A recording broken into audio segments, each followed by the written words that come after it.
ಹಣ್ಣಿನ ಪಾನಕನ ಯಾವ ರೀತಿ ಮಾಡೋದು? ಸೊ ಬೇಸಿಗೆ ಕಾಲದ ಅಮೃತ ಫಲ ಅಂತ ಕರೆಸ್ಕೊಳ್ಳೋ ಬೇಲದ ಹಣ್ಣು ಎಲ್ಲಿ ಸಿಕ್ಕಿದ್ರೂ ದಯವಿಟ್ಟು ಕೊಂಡುಕೊಳ್ಳದೆ ಮಾತ್ರ ಬರಬೇಡಿ, ಕೊಂಡುಕೊಳ್ಳಿ. ಮಕ್ಕಳು ಹೇಳ್ತಾರೆ, ನಿಂಗೆ ಯಾವ ಹಣ್ಣು ಇಷ್ಟ ಅಂದರೆ ನನಗೆ ಮಾವಿನ ಹಣ್ಣು ಇಷ್ಟ, ಆ್ಯಪಲ್ ಇಷ್ಟ, ಬನಾನಾ ಇಷ್ಟ, ಬಟ್ ಈ ಬೇಲದ ಹಣ್ಣು ನನಗಿಷ್ಟ ಅಂತ ಹೇಳೋದು ನಿಮಗೆ ಸಿಗೋದು ತುಂಬಾ ಕಮ್ಮಿ. ಯಾಕಂದರೆ ಇದರ ಬೆನಿಫಿಟ್ಸ್ ಏನು ಅಂತ ತುಂಬ ಚೆನ್ನಾಗಿ ಗೊತ್ತಿಲ್ಲ. ಗೊತ್ತಾದರೆ ನೀವು ಹೇಳ್ತೀರಾ ಎಲ್ಲದಕ್ಕಿಂತ ನನಗೆ ಇದೇ ಹಣ್ಣು ಜಾಸ್ತಿ ಇಷ್ಟ ಅಂತ. ಸೊ ಬೇಲದ ಹಣ್ಣಿನ ಮುಖ್ಯವಾದ ಒಂದೇ ಒಂದು ಗುಣ ಅಂದರೆ ಹೊಟ್ಟೆಗೆ ಸಂಬಂಧಿಸಿದ, ಕರುಳಿಗೆ ಸಂಬಂಧಿಸಿದ ಎಲ್ಲ ರೀತಿಯ ಸಮಸ್ಯೆಗಳಿಗೆ ಬೇಲ ರಾಮಬಾಣ. ಹೊಟ್ಟೆ ಉಬ್ಬರಿಸೋದು, ಹೊಕ್ಕಳು ಮುಟ್ಟು ನೋಡಿಕೊಂಡ್ರೆ ತುಂಬ ಪೇಯ್ನ್ ಅಂತ ಅನಿಸೋದು, ಆಮೇಲೆ ತುಂಬ ಜಾಸ್ತಿ ಲೂಸ್ ಮೋಷನ್ ಆಗೋದು, ಹೊರಗಡೆ ತಿಂದರೆ ಆಗೋದೇ ಇಲ್ಲಪ್ಪ ಅನ್ನೋದು, ಒಂಚೂರು ಖಾರ ತಿಂದರೆ ಎದೆ ಉರಿಯೋದು, ಹುಳಿ ತೇಗ್ ಬರೋದು, ಅರಗ್ತಾನೇ ಇಲ್ಲ, ಬೆಳಗ್ಗೆ ಊಟ ಮಾಡಿದ್ದು ರಾತ್ರಿ ಅದು ಹಸ್ವಾಗ್ತಾ ಇಲ್ಲ. ಸೊ ಈ ರೀತಿ ಎಲ್ಲ ಸಮಸ್ಯೆಗಳಿಗೂ ನಮ್ಮ ಹೊಟ್ಟೆನೇ ಕಾರಣ. ಈ ಸಮಸ್ಯೆಗಳನ್ನು ಸರಿ ಮಾಡೋದು ಬೇಲದ ಹಣ್ಣು. ಸೊ ಈ ಬೇಲದ ಹಣ್ಣಿನ ಪಾನಕ ಯಾವ ರೀತಿ ಮಾಡೋದು? ನಿಂಬೆ ಹಣ್ಣಿನ ಪಾನಕ ನಮಗೆ ಮಾಡೋಕ್ಕೆ ಬರುತ್ತೆ. ಸೊ ಇದನ್ನು ತಿಳ್ಕೊಳ್ಳೋದೇನು, ಬೇಲದ ಹಣ್ಣಿನ ಪಾನಕನೂ ಈಸಿನಪ್ಪ ಹಾಗೆ ಅನ್ಕೋಬೇಡಿ. ಯಾಕಂದರೆ ನಮ್ಮೆಲ್ಲರಿಗೂ ವಿಚಾರ ಚೆನ್ನಾಗಿ ಗೊತ್ತಿರುತ್ತೆ, ಆದರೆ ವಿಧಾನ ಗೊತ್ತಿರಲ್ಲ. ವಿಧಾನ ಕಲಿತಾಗ ಮಾತ್ರನೇ ಯಾವುದೋ ಒಂದು ವಿಚಾರ ನಿಮಗೆ ಪೂರ್ತಿ ತಲೆಗೆ ಹೋಗಿದೆ ಅಂತ ಅರ್ಥ. ಸೊ ಯಾಕೆ ಇದನ್ನು ಸ್ಪೆಸಿಫಿಕ್ ಆಗಿ ಹೇಳ್ತಾ ಇದ್ದೀನಿ ಅಂದರೆ, ವಿಧಾನದ ಪ್ರಕಾರನೇ ತಿಳ್ಕೊಳ್ತಾ ಹೋಗೋಣ, ಆಗ ನಿಮಗೂ ಗೊತ್ತಾಗತ್ತೆ. ಮೊದಲನೇದು, ಬೇಲದ ಹಣ್ಣುಗಳನ್ನು ಕೊಂಡುಕೊಂಡು ಬಂದಾಗ ಅವು ಚೆನ್ನಾಗಿದೆಯಾ ಇಲ್ವಾ ಅಂತ ಒಡೆದು ನೋಡುವವರೆಗೂ ನಮ್ಮ ಯಾರಿಗೂ ಗೊತ್ತಾಗಲ್ಲ. ಓಕೆ. ಸೊ ನಾನು ಫಸ್ಟ್ ಟೈಮ್ ತಂದಾಗ 10ಕ್ಕೆ 10 ಹಾಳಾಗಿತ್ತು. ಕೊಳೆತು ಹೋಗಿರೋ ತೆಂಗಿನಕಾಯಿ ವಾಸನೆ, ಹಸಿರು ಬಣ್ಣ, ಆಮೇಲೆ ಒಂಥರ ಬೂಸ್ಟ್ ಬಂದು ಎಷ್ಟು ಹೊಟ್ಟೆ ಉರಿದೋಯ್ತು ಗೊತ್ತಾ. ದುಡ್ಡು ಹೋಯ್ತು ಅಂತಲ್ಲ, ಮತ್ತೆ ಈ ಬೇಲಾನ ಹುಡ್ಕೊಂಡು ಎಲ್ಲಪ್ಪ ಹೋಗಲಿ ಅಂತ. ಸೊ ಹೊರಗಡೆಯಿಂದ ನೋಡಿದಾಗ ಗೊತ್ತಾಗಲ್ಲ. ನಾನು ಒಂದು ಅಂಗಡಿನಲ್ಲಿ ವಿಚಾರಿಸಿದಾಗ ಅವ್ರು ಹೇಳಿದ್ದೇನೆಂದರೆ, ಬೇಲದ ಹಣ್ಣುಗಳು ಭಾರ ಬರಲಿ ಅಂತ ಅದನ್ನು ಬೇಯಿಸ್ತಾರಂತೆ, ಬೇಯಿಸಿಬಿಟ್ಟು ಮಾರ್ತಾರಂತೆ. ಸೊ ಒಂದು ಸರ್ತಿ ಬೇಯಿಸಿದ್ಮೇಲೆ ಒಂದು 4-5 ದಿನಕ್ಕೆ ಅದರ ಹಣೆ ಬರ ಏನು ಅಂತ ನಿಮ್ಮೆಲ್ಲರಿಗೂ ಗೊತ್ತಿದೆ, ಹೇಳೋದೇ ಬೇಕಾಗಿಲ್ಲ. ಸೊ ಅದನ್ನು ನಾವು ಹೋಗಿ ತೊಗೊಂಡು ಬಂದರೆ ಡಿಸಪಾಯಿಂಟ್ಮೆಂಟ್ ಗ್ಯಾರಂಟಿ. ಸೊ ಮೊದಲನೇ ಪಾಯಿಂಟ್ ಅಂದರೆ, ತೊಗೊಳ್ಬೇಕಾದ್ರೆ ನಿಮಗೆ ಕರೆಕ್ಟಾಗಿ ಗೊತ್ತಿರೋ ಅಂಥ ಮಾರಾಟಗಾರರ ಹತ್ರ ತೊಗೊಳ್ಳಿ.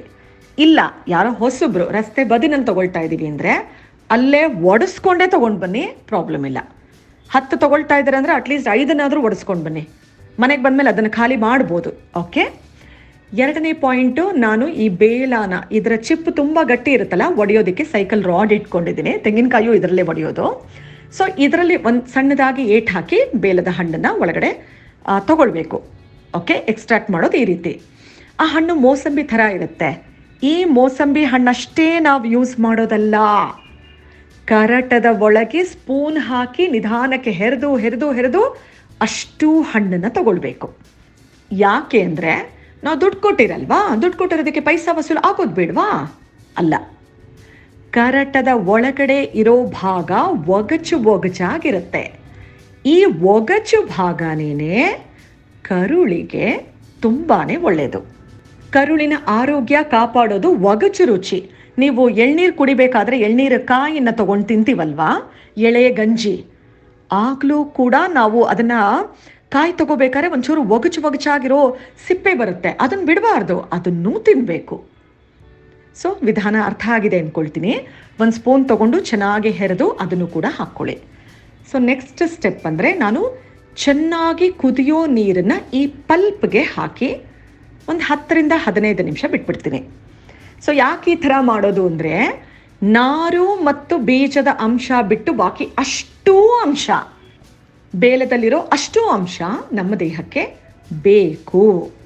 ತಣ್ಣೀರು ಹಾಕಿದ್ರೆ ಎಷ್ಟು ಹೊತ್ತು ಕಿವುಚಿದ್ರೂ ಆಗಲ್ಲ.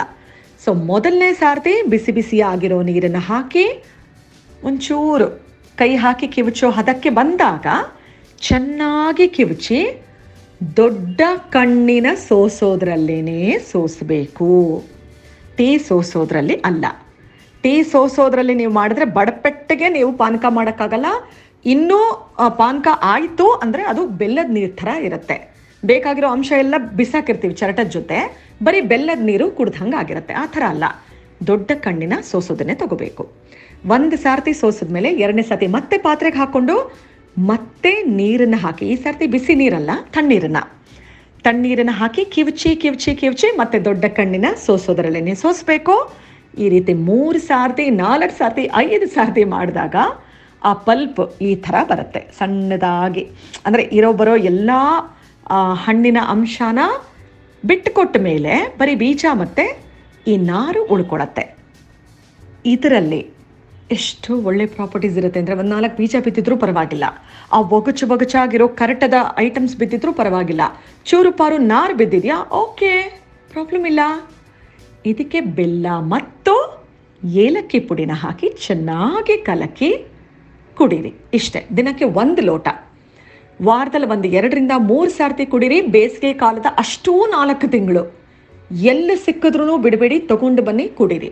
ಸೊ ಲಾಸ್ಟ್ ಪಾಯಿಂಟ್ ನೆನಪಲ್ಲಿ ಇಟ್ಕೋಬೇಕಾಗಿರೋದು ಒಂದೇ, ಒಂದು ವೇಳೆ ಬೇಲದ ಹಣ್ಣಿನಲ್ಲಿ ಹುಳಿಯ ಅಂಶ ಕಮ್ಮಿ ಆದರೆ ನಿಂಬೆ ರಸ ಹಾಕ್ಕೊಳ್ಳಿ, ಹುಳಿ ಅಂಶ ಜಾಸ್ತಿ ಆದರೆ ಬೆಲ್ಲನ ಜಾಸ್ತಿ ಹಾಕ್ಕೊಳ್ಳಿ. ಇಷ್ಟೇ. 1 ಲೋಟಕ್ಕೆ, 1 ಬೇಲದ ಹಣ್ಣಲ್ಲಿ ಏನಿಲ್ಲ ಅಂದರೂ 2 ದೊಡ್ಡ ಲೋಟದ ತುಂಬ ಪಾನಕ ಆಗತ್ತೆ. ಮತ್ತು 1 ಲೋಟಕ್ಕೆ ಮಿನಿಮಮ್ 3 ಚಮಚ ಬೆಲ್ಲದ ಪುಡಿ ಬೇಕಾಗತ್ತೆ. ಸೊ ನೆಕ್ಸ್ಟ್ ಟೈಮು ಇವತ್ತೇನೆ ನಿಮ್ಮ ರೆಗ್ಯುಲರ್ ತರಕಾರಿ ಅಂಗಡಿಗೆ ಹೋಗಿ ಬೇಲದ ಹಣ್ಣು ತರಿಸ್ಕೊಡಿ ಅಂತ ಹೇಳಿ ಮನೆಗೆ ತಗೊಂಡು ಬಂದು ದಯವಿಟ್ಟು ಉಪಯೋಗಿಸಿ.